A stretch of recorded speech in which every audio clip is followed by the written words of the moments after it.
going on YouTube? So today I want to do my Week 4 College Football Top 25 video. Obviously, Week 3 wrapped up last night. Pretty wild week with all the top 25 games. So go ahead and start with my just 5 outside. I started with 1 Tennessee, so they had a 55-10 win over Western Carolina over the weekend. Pretty much as expected for Tennessee after losing to OU last week. I think Tennessee is still a very good team. That 59-30 win against Bowling Green is proving to be a pretty good win as well. Next one is Cal. So if you guys watched the Texas-Cal game, kind of heartbreaking loss for Texas. Gerard Hurd looked good. The Cal defense didn't look great, but they're not. Their whole thing's not riding on defense right now. It's pretty much riding on Jared Goff. Had a nice little game yesterday in their 45-44 win. Next one is Arizona State. So Arizona State had a 34-10 win against New Mexico. So not a very good New Mexico team, but it's just good to see Arizona State taking care of business. I think a lot of people, like I said, are writing them off a little bit too early for a loss against Texas A&M, where A&M looks to be the part. Definitely looks like to be a contender in the SEC West. Just another day of improvement for Mike Bercovici. Seems to be getting better every week. Another also a big week for Demario Pritchard. So good that Arizona State's finding a couple more weapons on the offense besides DJ Foster.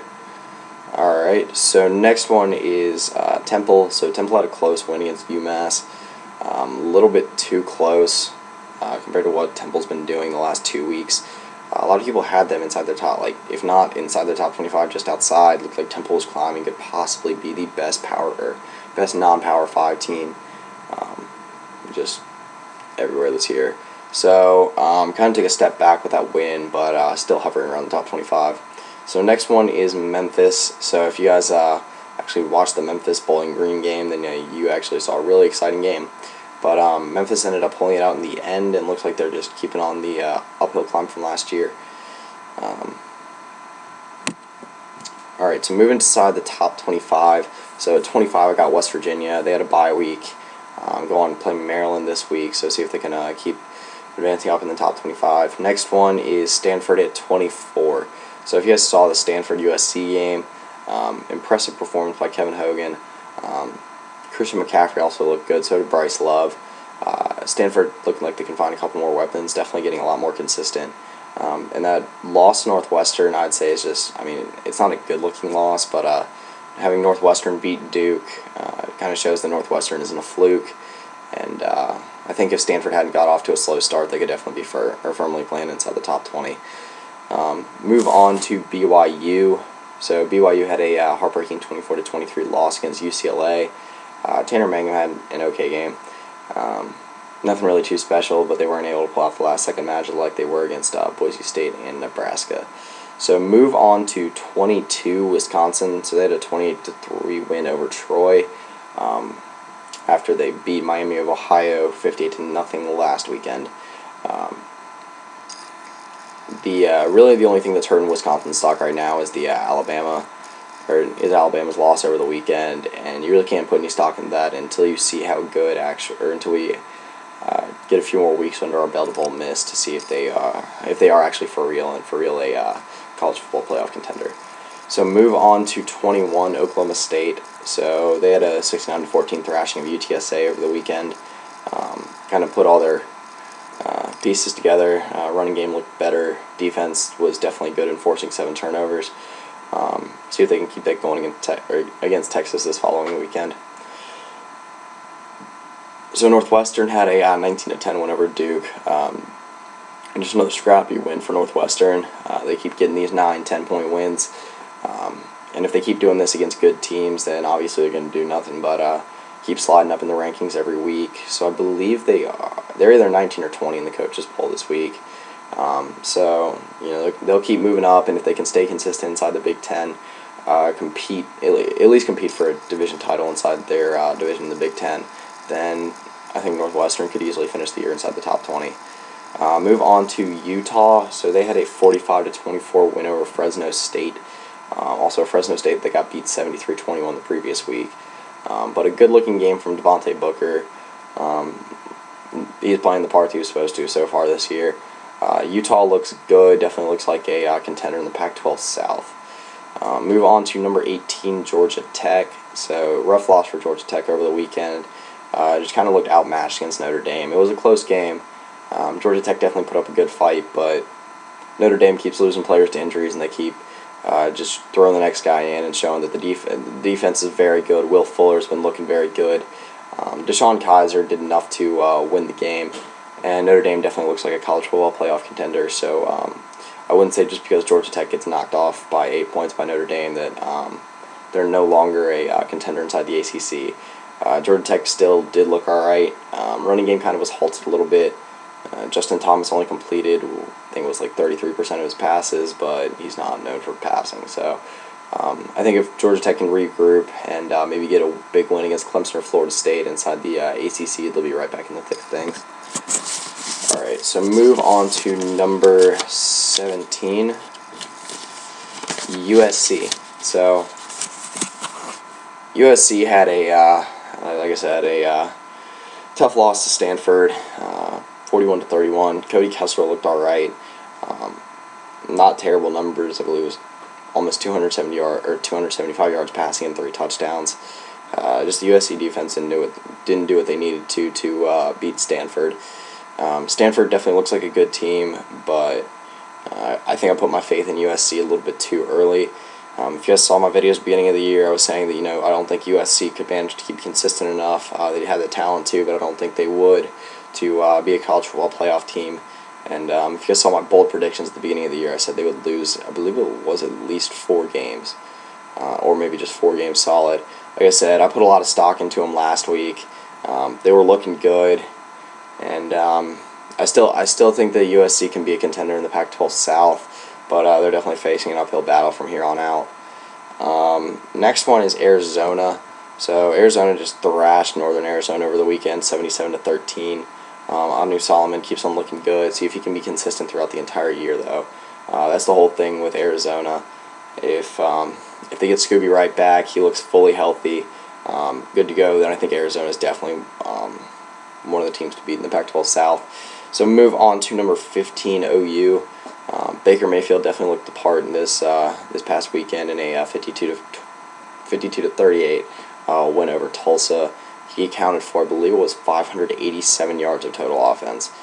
Granted, it was against Tulsa, but Tulsa does look like they're a pretty good team this year.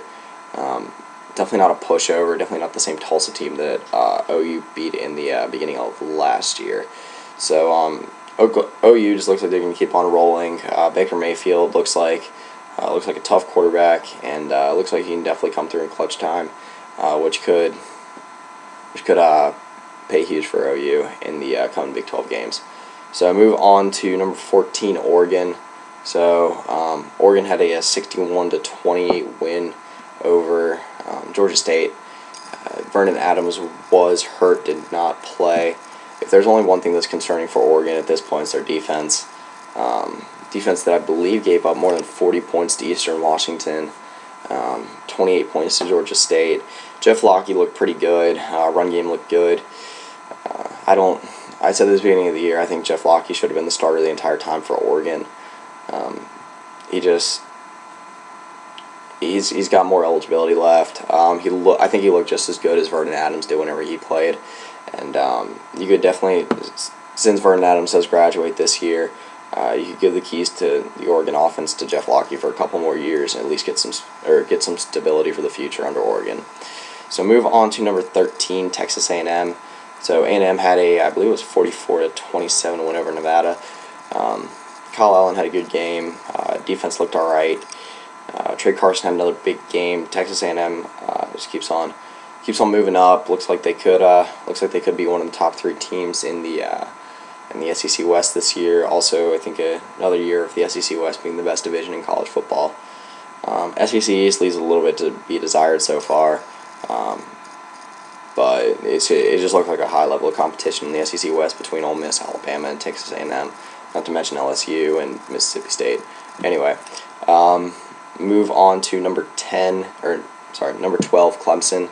So Clemson had a Thursday game this week against Louisville. Way closer than I think they would have liked it to be. Louisville did not look great in their first two losses, including a loss to an Auburn team that does not even look relatively close to what a lot of people thought they would be. Deshaun Watson had a tough game. I believe it was 2 interceptions, 2 touchdowns against the Louisville defense that, like I said, does leave a little bit to be desired. But in the end, I think as long as Clemson keeps winning, keeps staying competitive in the ACC, regardless of who they're playing, I think Deshaun Watson will be a Heisman contender. I think his is more based on how Clemson does as an individual team compared to just his individual stats. So move on to number 11, Alabama.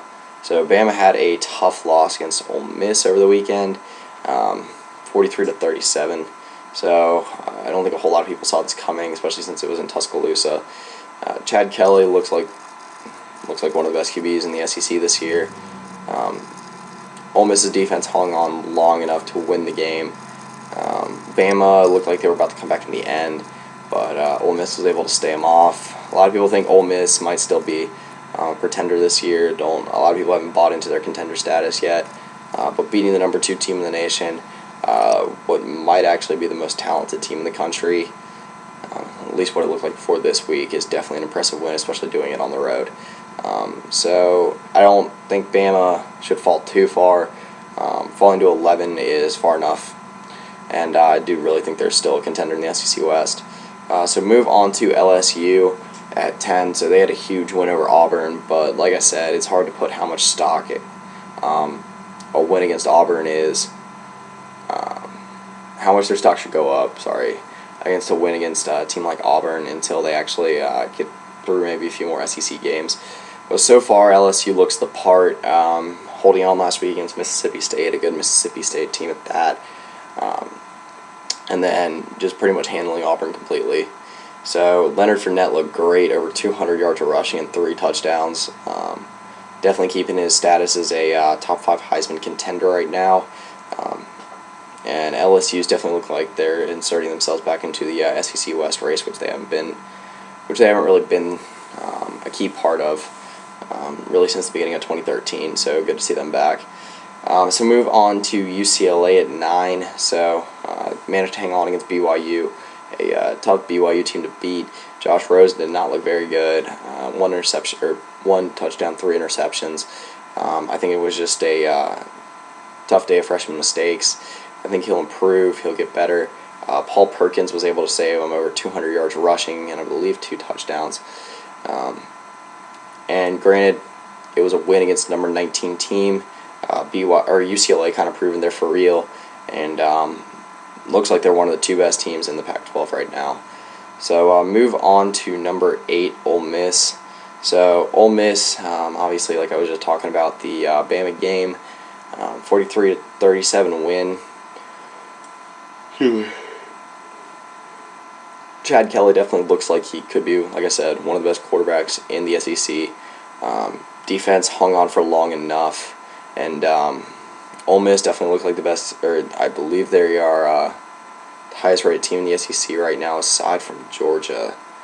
In the coaches poll, I'd have to look back at it, but Ole Miss and Georgia look like they're 1-2 right now in the SEC. Georgia really only looks like the only competitive team in the SEC East right now. But nonetheless, huge win for Ole Miss. Insert themselves into the driver's seat in the SEC West. Not even close to being season over though.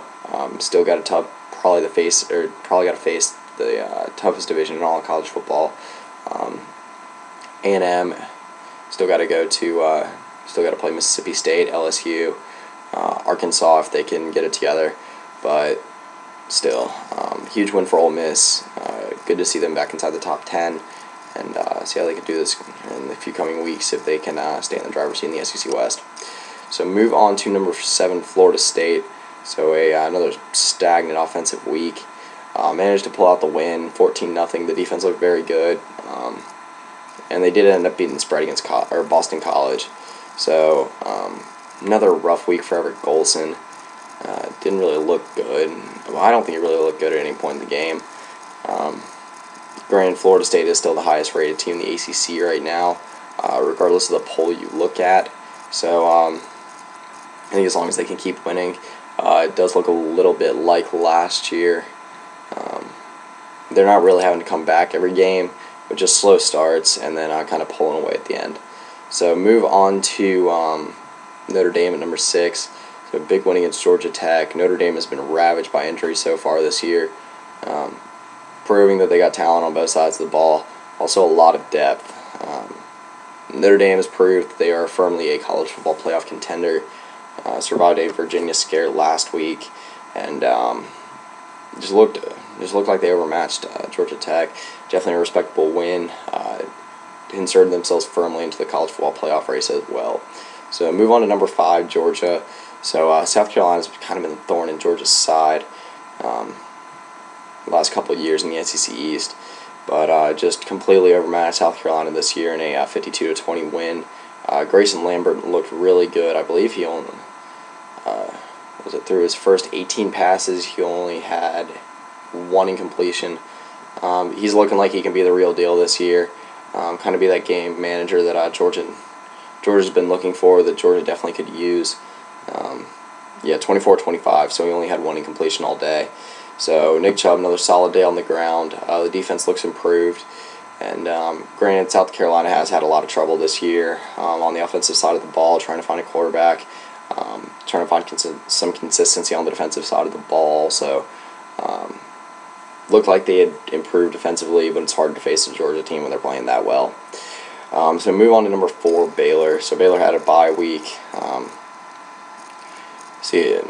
Obviously just slides up because of the Bama loss, but right now inserts themselves, if the season ended today, by my college football rankings, they'd be in the college football playoff. So if Baylor can keep winning up until the point of the TCU game, stay consistent through Big 12 play, then I think they'll stay firmly planted in the college football playoff race. So move on to number 3, Michigan State. So they had a 35-21 win over Air Force. Probably a little bit closer than they wanted it to be, but coming off a pretty grueling game against Oregon last week, so can't really put too much stock into that game. So move on to number 2, TCU. TCU, again, another team that's been ravaged defensively by injuries. I think they let SMU hang around for a little bit too long, but ended up pulling away in a 56-37 win. Pretty much the entire team looks like it's relying on Trevon Boykin right now. The entire offense does look good, though. Aaron Green looked good, Josh Doxson. So as long as TCU can keep winning, definitely looks solid at home. I think they're going to be a tough out especially at home this year. I think if there's anything that'll get them, it's a couple road games in the Big 12. So move on to number 1, Ohio State. So a lot of people had Ohio State moving down this week. I don't think that them winning by 3 against a decent Northern Illinois team, granted, did not look good at all, but I still think that Ohio State's the most talented team in the country. Best cohesively, and until someone is able to firmly knock them off, I'll probably end up keeping them number 1 until a team actually looks firmly better than Ohio State. The team that a lot of people had jumping Ohio State was TCU. I don't think TCU's been any more impressive than Ohio State has been this year. So yeah, that's pretty much it for my top 25 for the week. I will come back tomorrow with my week 4 college football predictions. So yeah, that's pretty much it. See ya.